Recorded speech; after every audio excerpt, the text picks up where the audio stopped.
seperti Engkau. Kami mau lebih lagi bersyukur kepadamu Tuhan. Ku percaya Kau Tuhan yang amin. Percayai aku.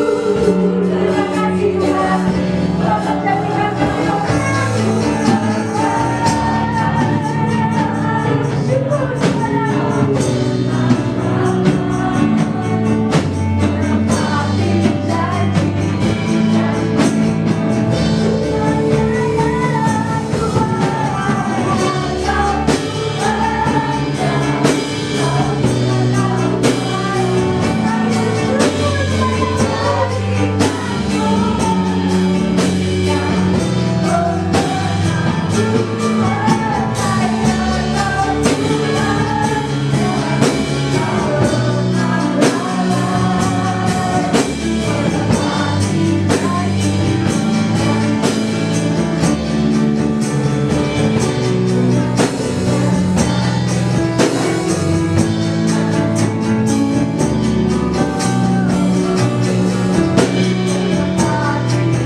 Bapak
jadikan semangat memuji Tuhan.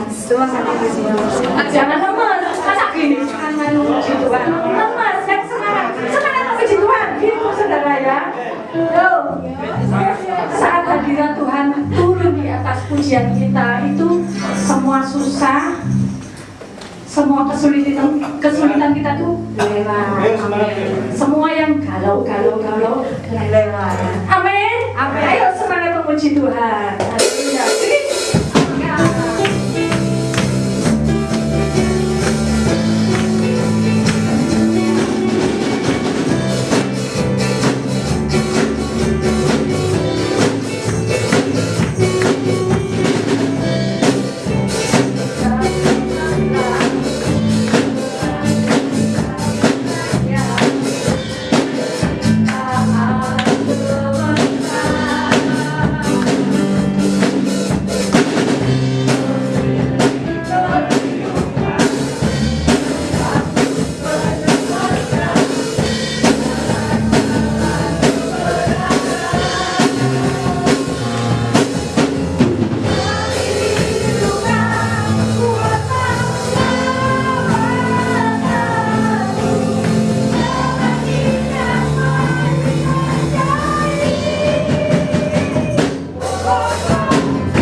ya saudara ya. Biarpun nggak ada musik, biarpun cuman tutupnya panci, terus wajan dipukul-pukul, itu mereka semangatnya sampai loncat-loncat. Kita jangan kalah saudara ya. Biar musiknya enak, biar musiknya nggak enak, ya terus saja. Yang penting kita fokus, tujuan kita adalah menyenangkan Tuhan.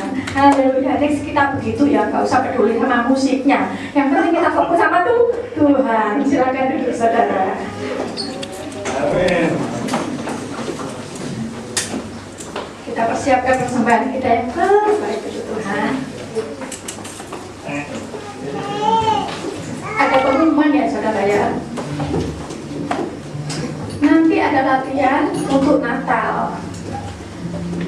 Bukan gladi bersih ya, Pak Andreas ya. Cuma latihan saja, juga di sekolah minggu juga ada latihan yang terakhir ini sebetulnya ya. Tapi kok saya lihat gak ada yang datang sekolah minggunya ini. Aduh. Biarlah Tuhan yang beracara ya. Haleluya. Sudah siap kita memberi persembahan yang terbaik ya saudara. Kita bangkit berdiri dan kita deklarasikan persembahan bersama-sama. Saudara imani apa yang kita deklarasikan karena pasti terjadi. Amin. Deklarasi persembahan. Pada saat kami membawa persembahan, kami percaya pintu surga dibuka dan berkat Tuhan dicurahkan. Saya terima mesti dari sekolah dan keuntungan, bonus dan aset dilipat gandakan. Semua transaksi diperbolehkan bersama-sama dan berdatangan. Semua pembayaran para bersih memiliki rumah yang mulia di surga, menerima hadiah kejutan dan pemberkatan, diberikan jodoh yang belumnya pasangan keluarga dan tidak ada kemanggulan. Semua musuh penyakit dan kerugian dilarang dari hidupku, keluargaku, pekerjaan dan bisnisku. Ini adalah waktu yang berkembang dalam nama Yesus. Haleluya. Amin. Tugas persembahan boleh menjalankan.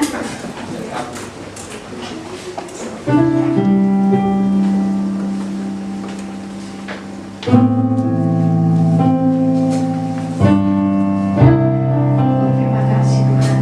Yang saudara yang sudah memberi persembahan boleh bangkit berdiri dan menyembah bersama-sama saya. This is my desire.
karena kemurahan mula kami boleh menerima di hadirat yang luar biasa. Setiap kami akan mendapatkan kelegaan, setiap kami akan mendapatkan kesembuhan, setiap kami akan mendapatkan apa yang kami butuhkan dari Engkau. Terima kasih Tuhan, kami hendak mendengar firman-Mu melalui hamba yang Engkau urapi. Berkati setiap telinga yang mendengarkan Engkau dengan sungguh-sungguh Tuhan. Mampukah hati kami untuk firman-Mu lebih lagi.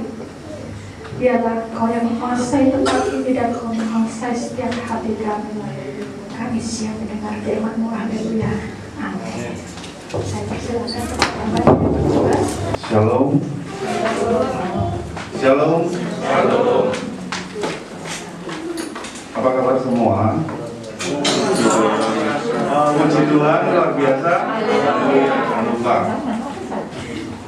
Kapsul haleluya terus dimakan saudara. Mari kita mengangkat Alkitab kita untuk kita deklarasi firman Tuhan. Kita bangkit berdiri dulu. Mari kita sama-sama bangkit berdiri. Saya izin untuk buka masker ya.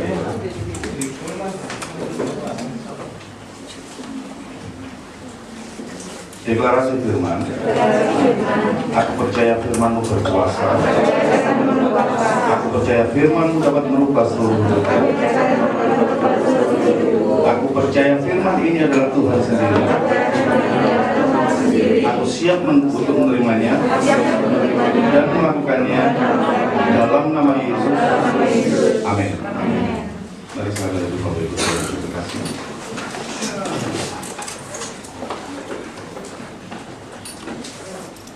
Bapak Ibu Saudara terkasih dalam nama Tuhan Yesus Kristus, kita semua pasti punya handphone ya. Ada yang tidak punya handphone di sini? Halo? Ada? Ada? Semuanya masih punya handphone. Terus suatu ketika ada sebuah cerita seperti itu. Ada seorang pemuda itu, dia itu orang desa, terpencil pelosok di pedalaman. Kemudian dia itu diberi HP sama pamannya. Dan diberi HP ini kan seneng ya. Dia tanya terus, paman ini apa? Ini handphone. Fungsinya untuk apa? Untuk telepon, untuk mendengar berita dari seluruh penjuru Nusantara atau seluruh dunia bisa. Kemudian apa yang terjadi? Anak ini seneng, berarti aku bisa ngerti kabarnya saudara-saudaraku dari seluruh antero pelosok dunia. Wah seneng ya. Yang dikasih HP, dulu saudara yang dikasih HP sama bapaknya, ibunya atau pamannya ada nggak? Yang dikasih sama orang, bukan berasal dari diri sendiri, atau dari suaminya atau dari istrinya, ada? Seneng ya? Perasaan dikasih HP seneng ya? Betul? Ya? Pasti kita seneng. Kita pasti bahagia juga kita. Terus pemuda ini diramut saudara, HP-nya itu diramut saudara. Jadi handphonenya itu diramut, dirapi setiap hari. Ya. Terus kemudian dia itu bingung, kok gak ada yang telepon ya? 1 minggu, 2 minggu, kok gak ada yang telepon? Katanya paman ini aku bisa mendengarkan berita dari seluruh pelosok antero dunia ini, seluruh dunia. Tapi kok gak ada yang telepon? Terus stres dia. HP ini beneran enggak sih fungsinya untuk mendengarkan kabar dari seluruh dunia? Bingung dia, bahkan sampai jatuh sakit. Bayangin, sudah terima berkat, seneng, ini dia, tapi dia stres sehingga dia demam, dia sakit. Terus tiba-tiba dia konsultasi sama rekannya yang baru mudik dari kota. Terus dia tanya, aku ini beli HP loh, saya ini punya HP, tapi HP ini loh nggak bisa terima telepon, nggak ada telepon sama sekali gitu. Kok nggak ada yang telepon aku? Bingung dia saudara. Lantas temannya ini lihat HP-nya, saya lihat sih HP-mu, dilihat ini. HP-mu ini bagus, keluaran terbaru. Tetapi pertanyaannya, kamu sudah isi SIM card apa belum? Apa itu SIM card? Dia bingung. Mungkin di desanya nggak ada yang jual SIM card, saudara. Ada yang masih bingung SIM card di sini? Nggak ada ya? Dia bingung. Apa itu SIM card? SIM card itu adalah kartu untuk kita bisa ditelepon atau telepon orang lain. Sederhananya kan seperti itu. Jika kita punya nomor HP, saudara semua yang punya HP pasti punya nomor HP, sehingga bisa ditelepon. Lantas, permasalahannya tahu ya saudara berarti ya. Dia tidak tahu SIM card itu apa, dia tidak punya SIM card, dan HP-nya ini kosongan. Jadi tidak ada nomornya sama sekali. Nah, akhirnya singkat kata singkat cerita dia dibelikan sama temannya SIM card, dan akhirnya dia publis nomor HP-nya itu tadi ke seluruh saudara-saudaranya dan ke teman-temannya, sehingga dia bisa menerima telepon dan dia bisa menelepon orang lain. Bapak Ibu Saudara yang terkasih di dalam nama Tuhan Yesus Kristus, di dalam setiap kehidupan kita ini diciptakan itu berharga. Katakan dalam dirimu, saya berharga di mata Tuhan. Saya berharga di mata Tuhan. Katakan kepada dirimu, saya berharga di mata Tuhan. Sekalipun orang di dunia ini menganggap Anda itu sampah, tapi saya mau katakan saat ini bahwa Anda itu adalah berharga di mata Tuhan. Sekalipun kita dulunya adalah sampah, tapi ingat, Tuhan Yesus mendaur ulang kehidupan kita sehingga menjadi sebuah alat yang berharga di mata Tuhan. Bejana yang dari tanah liat ini itu dijadikan mulia. Amin. Katakan di dalam dirimu, mulia. Mulia. Di dalam setiap kehidupan kita diberi kemuliaan. Tapi permasalahannya, berapa banyak di antara kita ini tidak mengisi SIM card di dalam kehidupan kita. Andai kata kehidupan kita ini HP yang diberikan itu tadi, ya, hidup kita ini diberikan Tuhan, saudara. Jangan katakan hidup kita ini milik kita sendiri, betul? Ya, kehidupan kita adalah miliknya Tuhan, diberikan Tuhan untuk kita. Ada yang namanya Yusa, ada yang namanya Bu Susana, ada yang namanya Bu Riris, Bu Ratna, ya kan? Dan semuanya, kita semuanya dikasih kehidupan masing-masing. Tapi permasalahannya kadang-kala kita ini tidak ngasih SIM card di dalam kehidupan kita, sehingga Tuhan itu nggak bisa nelpon kita. Tuhan mau nelpon kita tidak mengizinkan ada SIM card, ada Roh Kudus diam tinggal di dalam kehidupan kita. Bukankah Allah yang kita sembah di dalam nama Tuhan Yesus Kristus adalah Allah yang memberikan rohnya untuk kita. Roh itulah yang bisa connect sama Tuhan. SIM card itulah yang bisa membuat kita connect sama Tuhan. Tanpa adanya SIM card itu, saudara, HP sekeren apapun, Anda beli iPhone terbaru sekalipun yang harganya 30 juta, 35 juta sekalipun, percuma, saudara. Muspro. Tahu itu Muspro? Percuma tak berguna. Ya, paling bisanya ya dibuat selfie tanpa ada fungsi yang lain. Tapi fungsi dari setiap handphone yang Anda miliki adalah untuk apa, saudara? Untuk apa, saudara?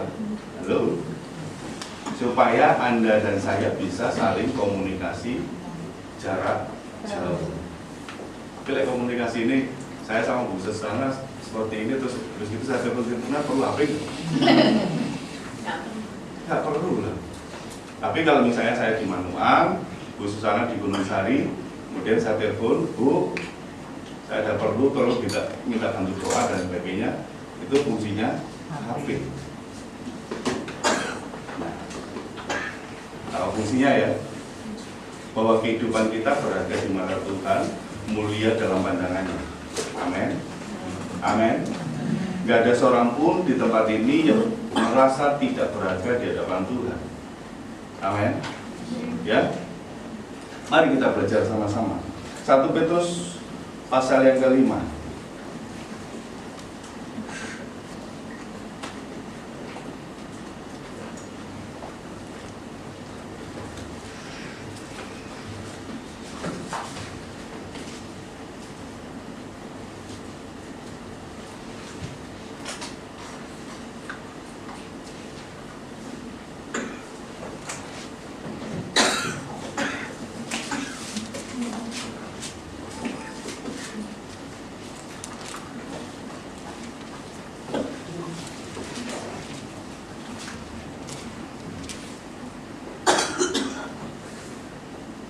Oke, kita baca mulai dari ayat yang keempat. 1 Petrus pasal yang kelima ayat yang keempat sampai dengan 11. Kita akan baca bersama-sama bergantian. Saya akan baca ayat yang keempat, saudara sekalian ayat yang kelima, demikian juga seterusnya.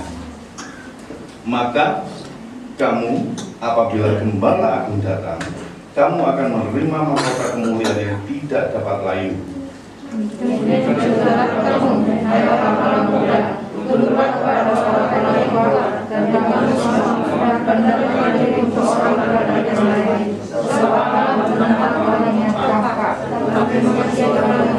Rendahkanlah dirimu di bawah tangan Tuhan yang kuat supaya kamu ditinggikannya pada waktunya.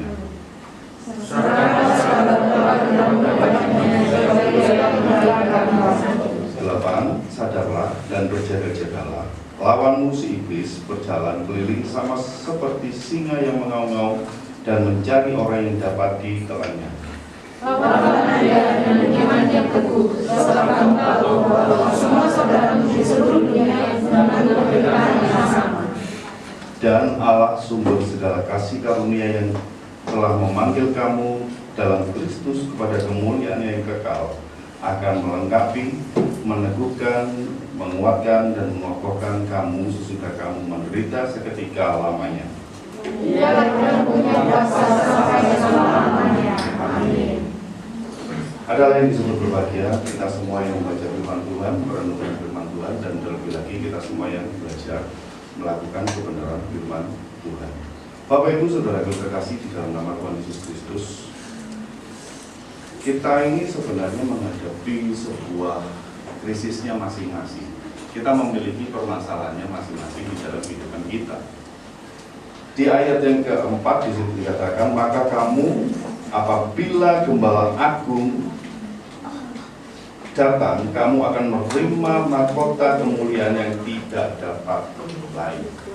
Saudara, ketika kita menghadapi permasalahan, ketika kita menghadapi suatu pergumulan hidup di dalam kehidupan kita, berapa banyak di antara kita ini yang layu? Tadi bahasanya pemimpin pujian WL tadi adalah apa tadi Bu? Bahasanya galau ya? Ya betul. Tadi galau atau apa tadi bahasanya Bu Lisa? Ya? Bahasanya Bu Lisa tadi galau atau loyo atau dan sebagainya ya? Iya kan? Saya nggak janjian sama Bu Lisa. Serius? Ya? Saya nggak janjian. Ada kata-kata yang menguatkan dari pemimpin pujian tadi, ya kan? Kalau memuji Tuhan itu jangan loyo-loyo, jangan galau-galau, galaunya dibuang. Menghadap Tuhan, permasalahan boleh banyak, tetapi ingat satu hal, datang pada Tuhan dengan sorak-sorai, datang pada Tuhan dengan nyanyian syukur, sebab Dia Raja dan Tuhan, Allah yang perkasa, kemuliaan hanya bagi Dia. Terus, ku mau bertobat sujud padanya setiap waktu, memuji Tuhan padanya setiap waktu. Ku mau ya itu tadi lupa ya saudara ya.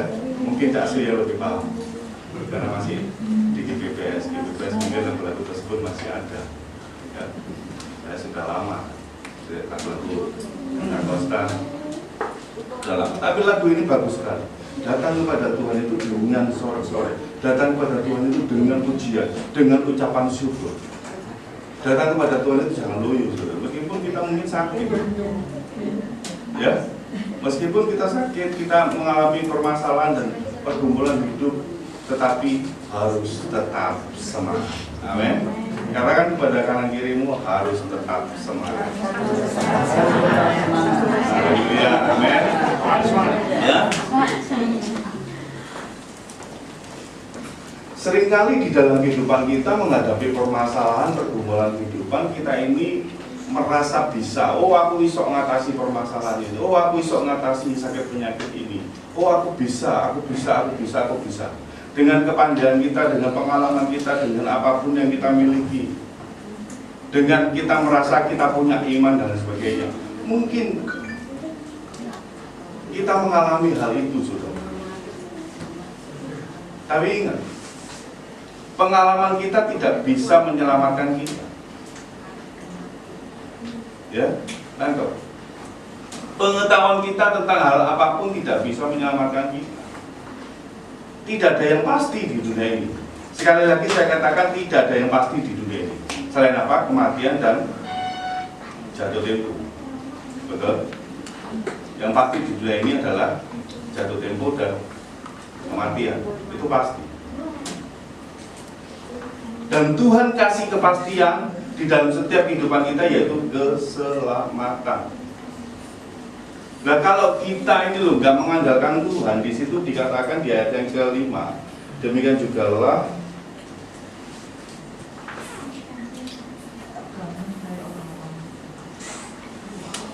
hai orang-orang muda, tunduklah kepada orang-orang tua, dan kamu semua rendahkanlah dirimu seorang terhadap yang lain, sebab Allah menentang orang yang congkak, tetapi mengasihani orang yang rendah hati. Ini untuk setiap kita diajari Tuhan untuk saling menghargai satu sama lain. Tidak ada kasta di gereja, amin. Amin. Kalau di gereja ada kasta, makanya Mahatma Gandhi sampai sekarang tidak masuk Kristen. Karena apa? Dia kecewa dengan orang-orang yang ada di gereja. Yesus tidak mengajarkan kasta, saudara. Oh, kastanya orang-orang kaya, duduknya di depan. Kastanya orang-orang bangsawan, duduknya di depan. Kastanya orang-orang menengah ke bawah, di belakang, bahkan bisa di panggilan. Tidak, saudara. Yesus tidak pernah mengajarkan kasta. Dan Yesus tidak membawa agama, saudara. Nangkep ya? Kekristenan itu bukan sekedar agama. Bukanlah agama, saudara. Tetapi kekristenan adalah nilai kehidupan. Ingat peristiwa pada waktu kisah para rasul. Kenapa orang-orang percaya pada waktu itu disebut sebagai orang Kristen? Itu sebenarnya bukan label agama. Oh, Yesus mendeklarasi, ini adalah agama baru saya, ikutlah dan kamu akan jadi selamat. Tidak. Yesus tidak mendeklarasikan sebuah agama Kristen gitu, tidak. Tetapi kata-kata Kristen itu pertama kali didengarkan di Antioquia. Dan pada waktu itu semua orang yang percaya kepada Kristus, kepada Yesus, disebut sebagai orang Kristen. Atau bahasa lainnya adalah pengikut Kristus. Nangkap sampai sini? Ya, jadi Yesus tidak sekedar membawa agama, tidak mendeklarasikan sebuah agama baru, sama seperti yang saudara yakini sampai saat ini. Sehingga suatu ketika Mahatma Gandhi datang ke gereja dan dia berkata, Yesus, aku percaya tentang kasih-Nya yang begitu besar, yang begitu luar biasa. Pengajaran-pengajarannya begitu bagus. Pengajaran-pengajarannya begitu luar biasa tentang kasih. Tetapi untuk orang-orang Kristen yang sudah mengkotak-kotakkannya itu tadi, dia ngomong, maaf, aku tidak bisa menjadi orang Kristen, tetapi aku tetap percaya kepada Yesus. Kira-kira Mahatma Gandhi ini masuk surga di akhir hidupnya?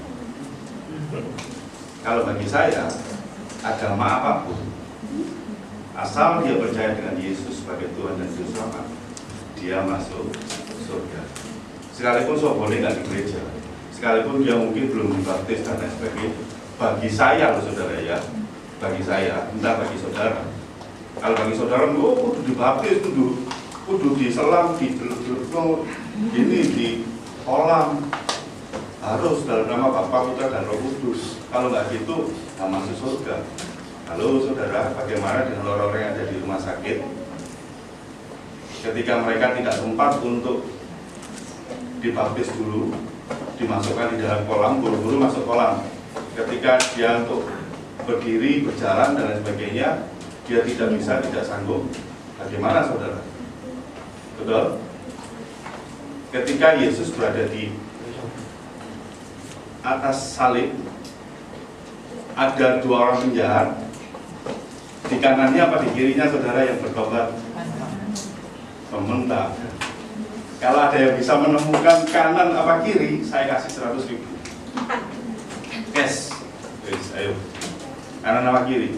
Di Alkitab tidak dikatakan kanan atau kiri, tetapi kebanyakan orang Kristen menganggap tangan kanan ini tangan bagus. Betul? Hanya itu saja. Asumsinya seperti itu. Maka nggak salah Bu Lilis tadi ngomong di sebelah kanan. Tapi sebenarnya tidak dijelaskan bahwa di dalam Alkitab itu dikatakan kanan apa kiri. Boleh dicek. Nanti kalau misalnya ada, Pak, ini Pak ada, dikatakan di sebelah kanannya, nanti saya kasih 100.000 benar. Meskipun tidak di tempat ini, saudara boleh WA saya.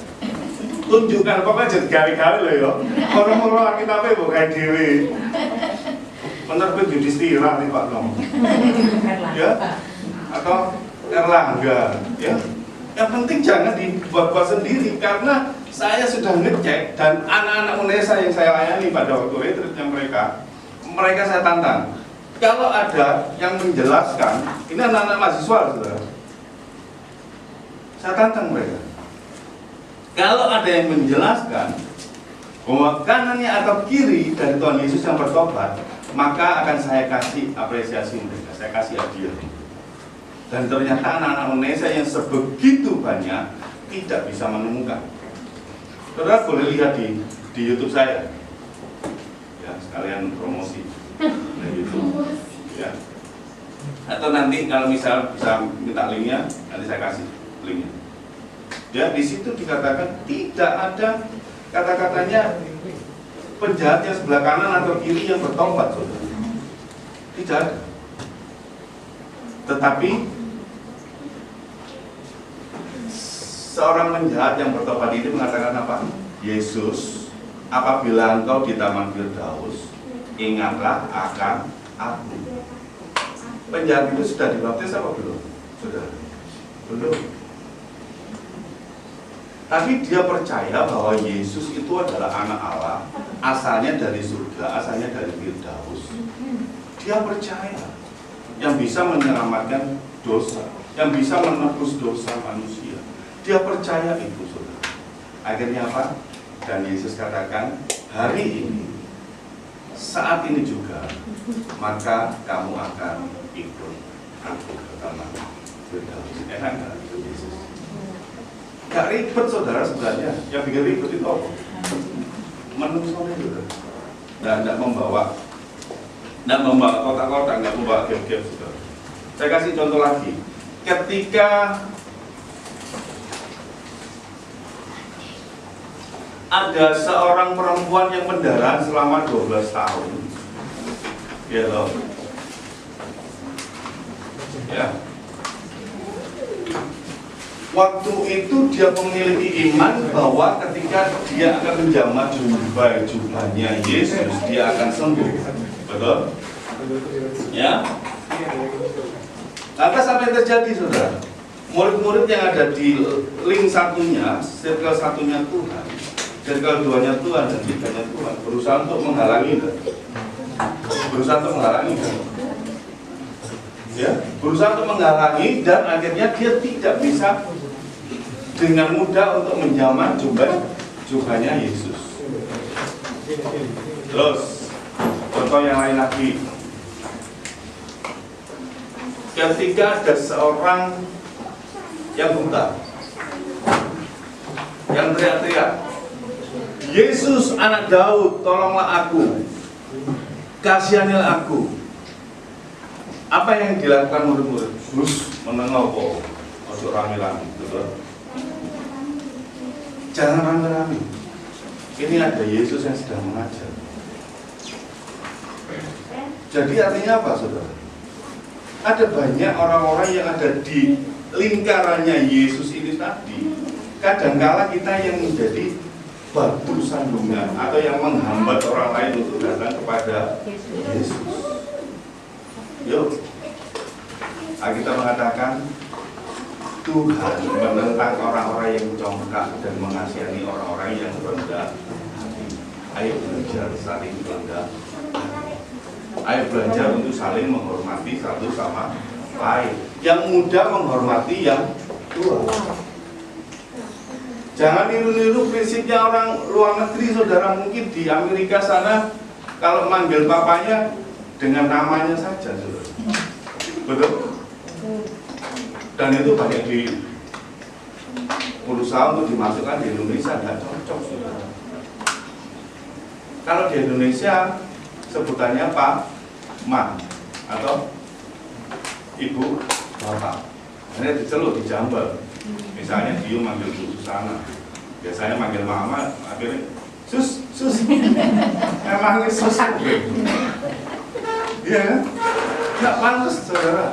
Nggak cocok dengan nilai-nilai budaya Indonesia, nggak cocok. Untuk dipaksakan masuk di Indonesia itu nggak cocok. Kita punya budaya masing-masing. Ya, jangan tiru budaya yang lain. Tetapi hubungan anak dengan bapak atau hubungan ibu dengan anak itu bisa jadi teman, bisa. Ya, kadang-kadang kalau saya sama anak saya pun juga jadi teman buat mereka. Kadang-kadang mereka kalau main game sampai malam, ya saya nasihati mereka, Kak, jangan main game sampai larut malam. Terus, Pak, kalau nggak main game bosen di rumah, kan bisa kegiatan yang lain. Ya. Jadi, saudara, kita bisa jadi teman buat anak. Bagi orang-orang tua ya, kita bisa jadi teman buat mereka.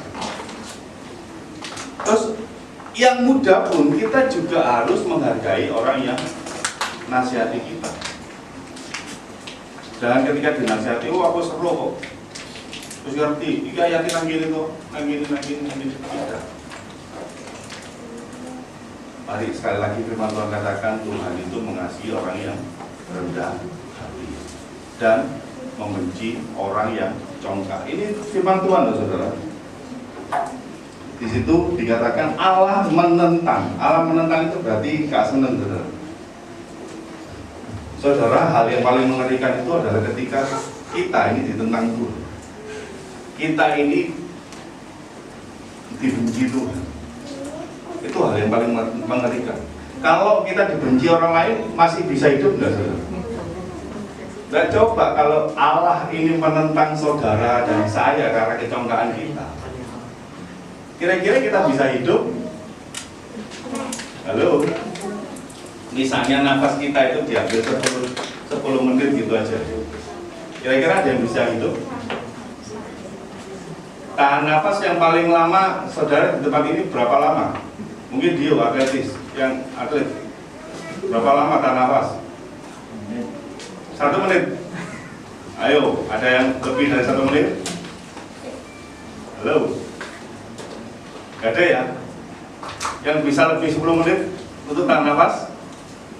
Gak ada ya? Semuanya pasti innalillahi kalau sudah lebih dari 10 menit. Nafas itu dikasih sama Tuhan. Nah ini oleh Tuhan menentang. Terus aku gak seneng tak coba ya.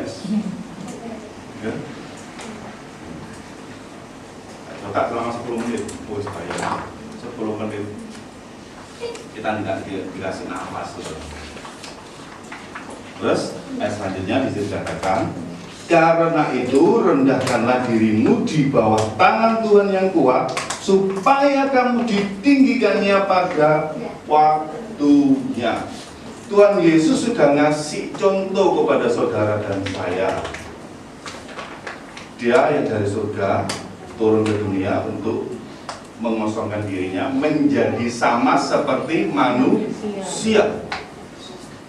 Yesus yang asalnya dari surga mengosongkan dirinya, mengambil rupa seorang hamba, yaitu menjadi sama seperti manusia.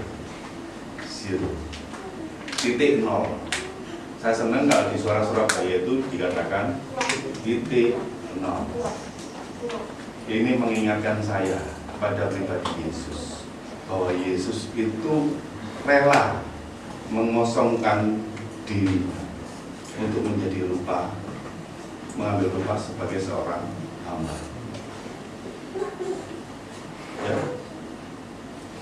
Terus di dalam mindset kita pun juga harus berusaha untuk menjadi pribadi yang memiliki titik nol. Banyak orang yang mengajari, ayo kita harus optimis, positif. Kemarin hari Jumat pun kita juga bedah tentang hal ini di komunitas kita di Markas Tuhan, ya, di komunitas di Manual dibahas. Yang paling keren sekarang ini adalah LOA. Ada yang tahu LOA? Law of Attraction, yaitu tentang mengimajinasikan sesuatu dan memperkatakan sesuatu sehingga kita akan menerimanya. Itu sebenarnya prinsip iman, Pak. Yang diajarkan ke LOA itu adalah prinsip iman Kristen. Ibrani pasal 11 ayat 1. Ya, kalau saudara nanti ada waktu dipelajari LOA itu apa sih? LOA, Law of Attraction. Bagus itu, saya katakan bagus untuk kita berani untuk bermimpi, berani untuk mengimajinasikan sesuatu sehingga kehidupan kita ini bisa maju ke depan. Tapi jangan salah, saudara. Ada berapa banyak orang yang bisa mengaplikasikan tentang iman itu seturut dengan Ibrani 11 ayat 1 atau tidak? Kadang-kadang bukti iman kita itu dengan cara yang lain, saudara. Bukan asal ngeklaim dan sebagainya. Tak klaim mobil Lamborghini ini jadi milikku. Jauh sebelum saya ini besar, saya sudah melihat bukti iman dari kedua orang tua saya. Saya katakan di hari Jumat kemarin, rumah yang dipakai sebagai markas Tuhan, sebagai rumah anugerah ini adalah bukti dari iman mereka. Mereka mengimajinasikan bahwa mereka memiliki rumah dan yang di sebelahnya itu ada gereja. Dan akhirnya benar-benar itu terjadi. Bisa iman kita ngeklaim, misalnya kita lihat ada Lamborghini parkir di situ, ya. Pernah dengar tentang iman ini? Diklaim, saudara. Dalam nama Yesus, Lamborghini ini jadi milikku. Sampai sekarang ini saya masih belum punya Lamborghini itu. Tahu Lamborghini ya? Ya tuh kali saya pelodel mobil, saudara. Di Lamborghini itu mobil harganya sekitar 3M. Itu yang paling murah. Sekarang ini mungkin bisa jadi 7M atau 8M. Buru-buru kita mau beli Lamborghini. Tunggu Lombok Brambang Medan menuju pasar, kadang-kadang kita nyelengi sak minggu. Betul? Ya? Tuhan itu memberikan sesuatu apa yang kita butuhkan, bukan apa yang kita inginkan. Tuhan tahu saya masih belum butuh Lamborghini, makanya tidak dikasih Lamborghini. Kemudian Bu Riris berdoa, Tuhan, klaim oma yang ada di Gerafam ini, aku punya di sana, amin, terjadi. Terus kira-kira nunggu sampai berapa lama? Berapa lama Bu? Belum tahu ya. Bu Ida mungkin keinginannya apa Bu yang paling besar Bu? Apa Bu keinginan yang paling besar? Yang rasanya tidak mungkin gitu ya. Kalau mimpi kita ini belum membuat kita ini pusing, belum membuat kita ini bingung, kira-kira bisa gak beda ya. Itu berarti mimpi kita belum terlalu besar. Boleh kita mimpi besar, tapi firman Tuhan katakan kita harus sama dia apa? Perlu pas ada kita. Janganlah kamu berpikiran terlalu tinggi, ya. Berpikir terlalu tinggi, terlalu melip, kesamprot pesawat saudara. Ya. Tetapi Tuhan akan menyediakan segala. Misalnya gini, banyak orang itu mendoakan saya untuk segera dapat mobil. Terus bahkan nasihati saya, termasuk kakak saya, Pak Nathan. Itu kemarin waktu kita pelayanan doa di Sidoarjo, beliau katakan, "Sa, kita ini sudah lanjut usia, ya. Lama-lama kita akan jadi tua. Dan pas sepeda motoran terus, bronkitan terus, angin duduk, Sa." Karena beliau sering angin duduk. Iya sih, memang ada benernya. Sudah saatnya kita untuk punya mobil. Amin, terjadi. Amin ya, saudara. Ya. Tapi saya membayangkan betapa susahnya ketika parkir di gang rumah saya, saudara. Saya katakan, Tuhan, aku nggak kepengen punya mobil dulu sebelum aku punya rumah. Saya katakan itu sama Tuhan. Lah nek aku di mobil, Tuhan, saya parkir di mana? Karena dulu saya waktu teman saya minjemin saya mobil, tutup pelengnya itu pernah dicuri orang, karena diparkir di depan gang rumah saya. Itu kesusahan saya. Jadi iman saya, kalau Tuhan sudah kasih saya rumah, baru saya akan punya mobil. Itu harus jelas. Kalau Bu Risma katakan, jangan punya mobil dulu sebelum punya apa? Garasi. Betul? Bu Susana sudah punya garasinya, gede. Jadi misalnya dia punya 2 mobil gitu ya. Ya, rumahnya akeh kok. Bu Susana rumahnya lebih dari 2 ya, Bu. Betul ya? Iya ya. Terus ini dia beli rumah sendiri. Ya. Nah, Tuhan ngasih saya rumah, tetapi tidak di Surabaya, di luar kota. Nah, sudah tanda ini, sudah tanda. Peneguhannya dari Pak Nathan kemarin. Waduh. Ini. Tapi rumah saya yang di luar kota itu pun juga di kampung, saudara. Walaupun tanahnya lebar 210, tetapi itu pun di kampung, saudara. Masih di kampung. Dan saya berdoa lagi, karena ya kemarin kan saya ceritakan kepada saudara kan, kalau minta sesuatu sama Tuhan itu jangan ngomong sing ele-elean nggak apa-apa. Saya itu mintanya itu sing penting saya mampu untuk membelinya, Tuhan. Masih ele-elean nggak apa-apa. Maka saya kemarin ceritakan di khotbah saya sebelumnya, saya dapat rumah nggak ono jedinge. Welek nemen iki wis. Wis ya. Terus genteng iku ono sing pedot pisan, saudara. Kuda-kudanya ini yang wajiknya itu ini ada yang putus karena daerah sana adalah daerah gempa.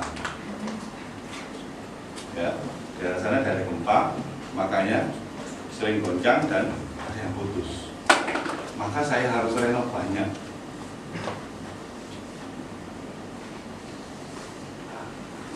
Oke. Nah, Tuhan katakan saya sudah memerlukan mobil apa enggak, kedapatan Tuhan ya terjadi. Jadi ketika kita mengimani sesuatu harus samadhi. Samadhi itu apa sih Bu? Berpadan ya, oke? Berpadan dengan apa yang ada pada kita. Jangan sampai kita kemelipet saudara, nanti kesampluk pesawat. Nangkap? Ya. Jadi Tuhan mengajarkan kepada setiap kita untuk 0.0, yaitu tadi berpadanan dengan apa yang ada pada kita. Pikiran Kristus ada pada kita. Nah, Kristus itu rela untuk menjadi manusia, mengosongkan dirinya. Harus mengosongkan diri kita. Nah, next.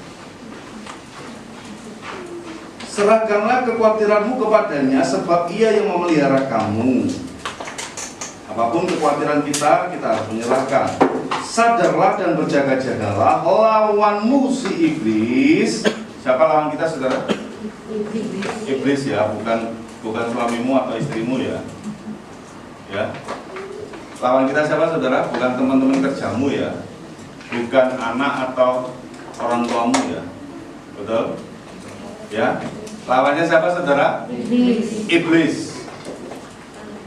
Oke, katakan kepada kanan kirimu, lawanku iblis, bukan sesamaku. Ya. Oke, diingat-ingat baik-baik bahwa lawan kita adalah iblis. Berjalan keliling sama seperti singa yang mengaum-ngaum dan mencari orang yang dapat ditelannya. Ada banyak orang Kristen yang bangga tentang ayat ini. Wah, singa ini kan mengaum-ngaum toh. Terus ompong singa ini. Masih singa ompong, saudara. Tahu dijilatih singa, saudara? Tahu? Pernah dijilatih singa? Coba. Ayo nyoba. Masih singa ompong, saudara, dilatih. Lidahnya singa itu kasar, saudara. Dia mampu membuat luka kulit saudara. Ya. Seandainya kalau singanya ini ompong, gitu ya, jangan terlalu bangga kalau singanya ompong. Kan sudah dikalahkan, iblis dikalahkan, kuasanya dihancurkan. Ya. Kita bangga. Tidak. Iblis itu adalah sosok atau pribadi yang paling sabar. Coba, kesabaran Anda dan saya itu pasti kalah dengan kesabaran Iblis.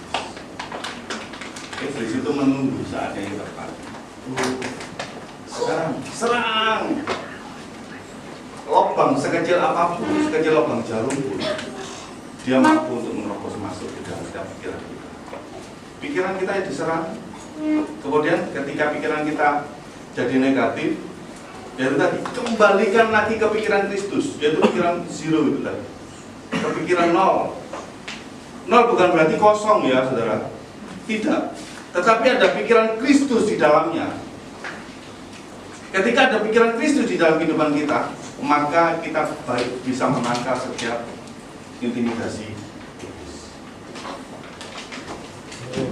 Oke? Lawanlah dia dengan apa, saudara? Dengan iman yang teguh. Sebab kamu tahu bahwa semua saudaramu seluruh dunia menanggung penderitaan yang sama. Katakan, penderitaanku, penderitaanmu sama. Jangan menganggap kita ini milu-milu, menganggap penderitaan kita ini sebagai penderitaan yang paling berat. Kok gak kamu rasa mau jadi aku, coba jadi aku tak dino. Kompior ketemu.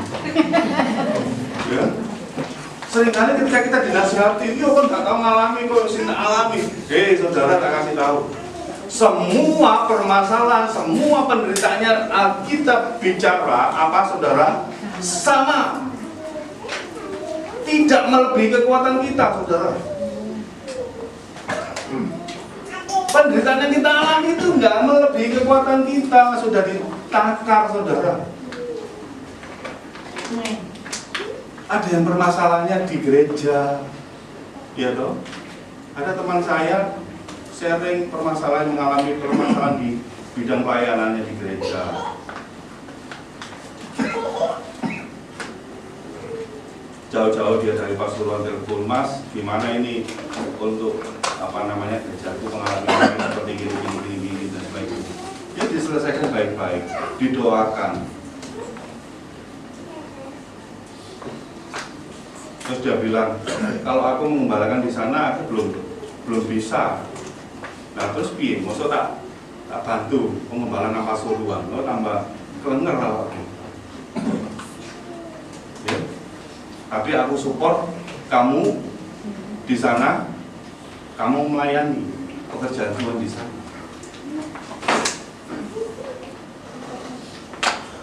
Dan dia sekolah lagi S2. Mas, pusing ini mikirin untuk bikin makalah-makalah dan lain sebagainya untuk S2 ini, program S2. Nah, itu keputusanmu, kamu ngambil S2 berarti kamu yakin kamu bisa, kamu mampu. Kalau kamu yakin bisa untuk sekolah S2, ya harus kerja. Kayak Bu Susana sekolah lagi. Saya apresiasi orang-orang seperti itu. Kalau saya sudah nggak mampu, saudara, kopior aku saudara, misalnya sekolah mana saudara. Serius. Sejak dulu almarhum ayah saya pun juga mendorong saya untuk lanjutkan S2, S3. Saya STLR saudara. Ya. Ada orang yang terpanggil di bidang akademik ditinggikan.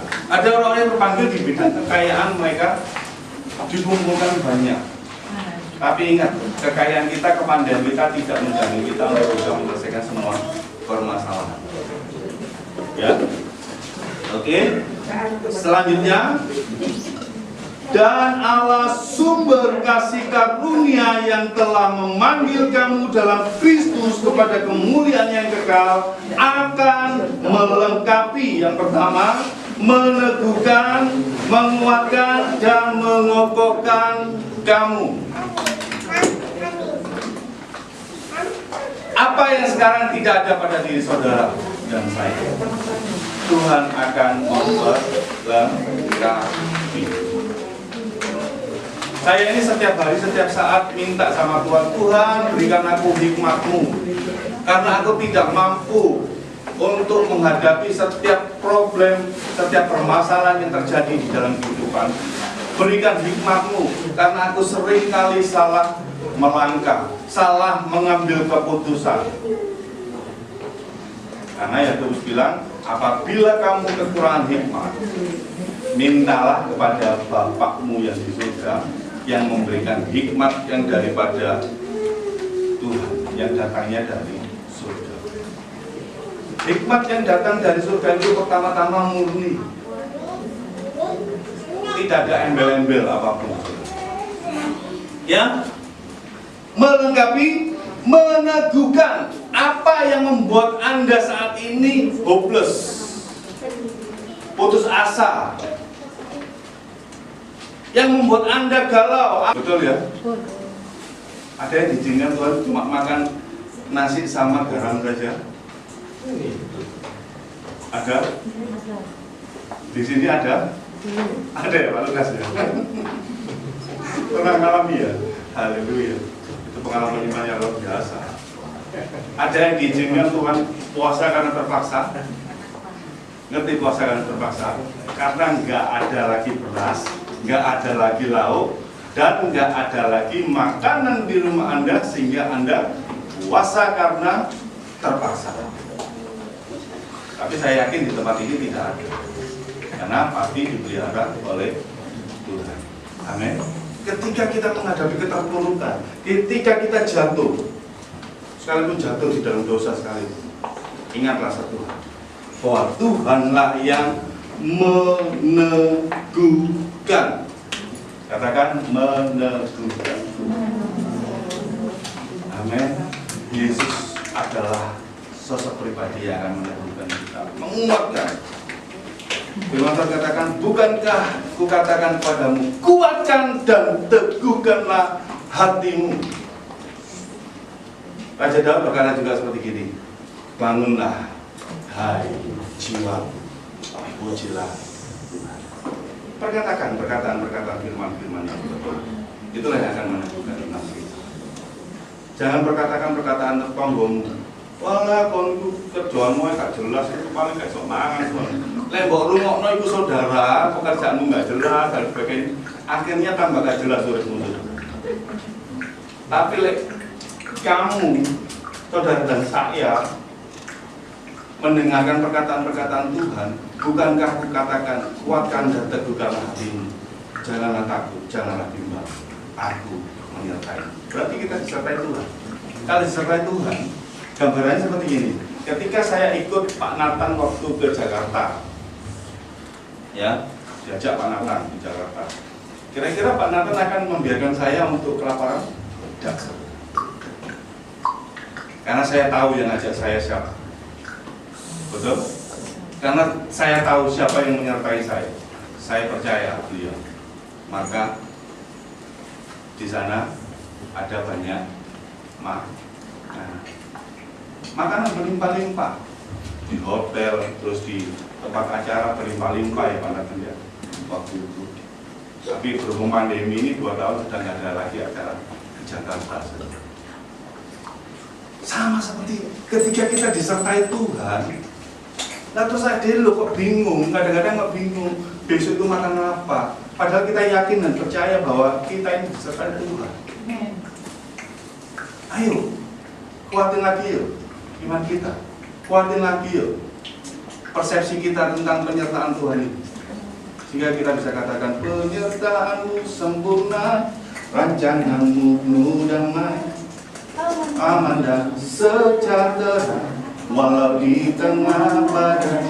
Nah itu lanjutkan lagi di rumah. Ya saudara. Terus menguatkan, sekali lagi menguatkan, dikuatkan. Bulu yang patah terkulai tidak dipatahkan, tapi itu akan dikokohkan kembali.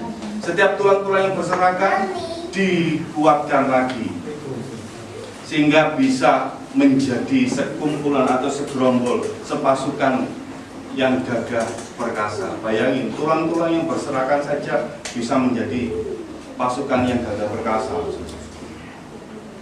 Tuhan itu yang akan berjalan di depan kita, yang akan menguatkan kita, mengokohkan kamu sesudah kamu menderita seketika lamanya. Ialah yang mempunyai kuasa sampai selama-lamanya. Kuasa itu miliknya siapa? Bukan miliknya saudara dan saya, tetapi kuasa itu miliknya Tuhan. Kemuliaan itu miliknya siapa? Kemuliaan itu miliknya Yesus Kristus. Jadi jangan sekali-kali kita mencuri kemuliaan Tuhan. Kalaupun kita bisa berdoa menyembuhkan orang sakit dan orang sakit itu sembuh, itu kemuliaan untuk Tuhan. Kalaupun kita bisa membangkitkan orang mati sekalipun, kemuliaan itu miliknya Tuhan. Amin. Amin. Apapun yang kita miliki, kuasa itu miliknya Tuhan. Kalaupun kita jadi jabatan, gelar, mungkin kita jadi Pak RT, kita mungkin jadi gembala mungkin di gereja, itu semua adalah miliknya Tuhan. Kita kembalikan untuk kemuliaan Tuhan. Baik, saudara, ingat prinsipnya, jangan sampai membiarkan diri kita ini nggak ada SIM card-nya ya saudara ya. Amin. Amin. Mari kita isi setiap kehidupan kita dengan SIM card. Roh Kudus undang di dalam kehidupan kita untuk mengisi kehidupan kita sehingga kita bisa connect sama Tuhan. Ayo, saya mengundang pemain musik, kita sama-sama mengingat nama Tuhan.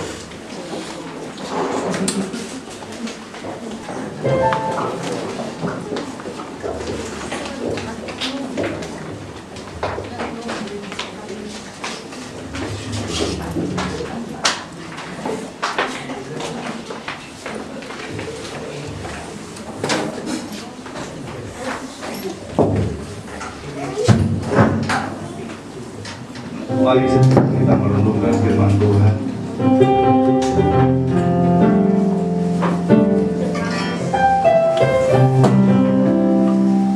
Kita bersatu.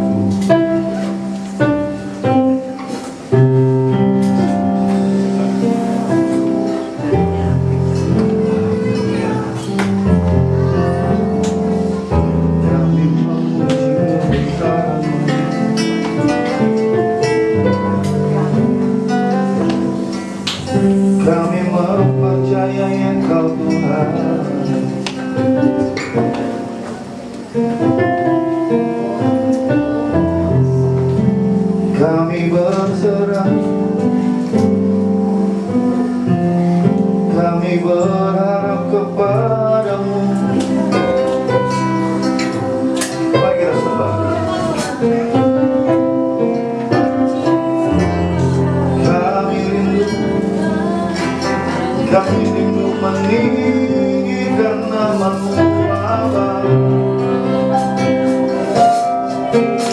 Lawaskannya untuk selama-lamanya, kasih setiamu Bapa.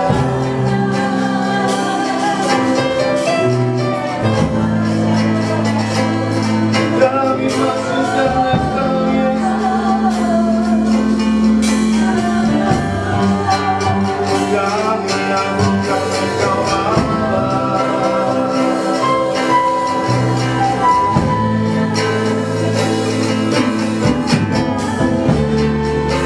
Yesus mengasihi kita, Yesus memberikan hidupnya untuk kita, supaya kita memiliki hidup yang kekal.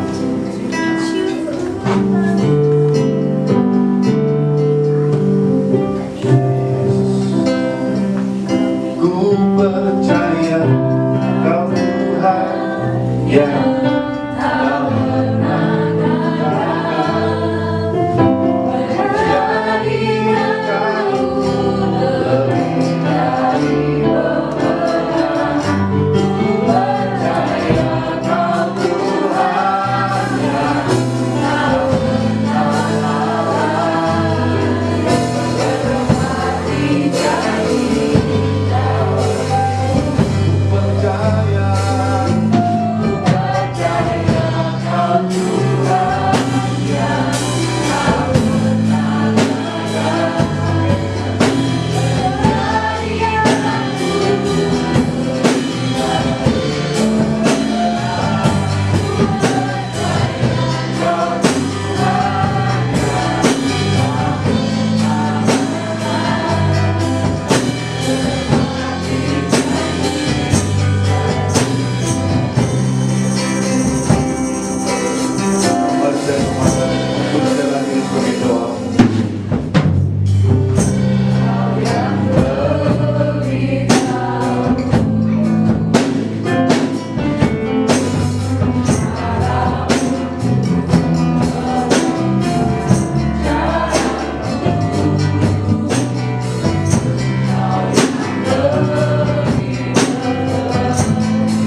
Firman-Mu hidup buat kami, menguatkan setiap kami Tuhan.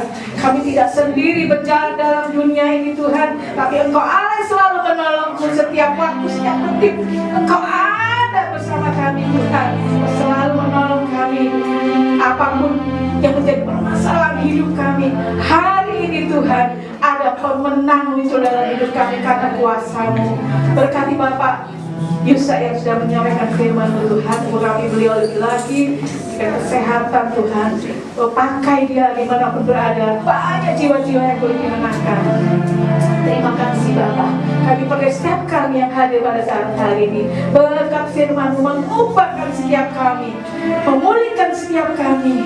Kami tak sendiri dalam hidup ini Tuhan. Engkau kekuatan kami Tuhan. Kemanapun kami berada Tuhan, ada penghiburan yang besar daripada sukacita yang besar dari-Mu Tuhan. Terima kasih Yesus. Haleluya. Kami minta saudara setiap Jumat kita bisa bangun berdiri, kita naikkan satu pujian di hadapan Tuhan.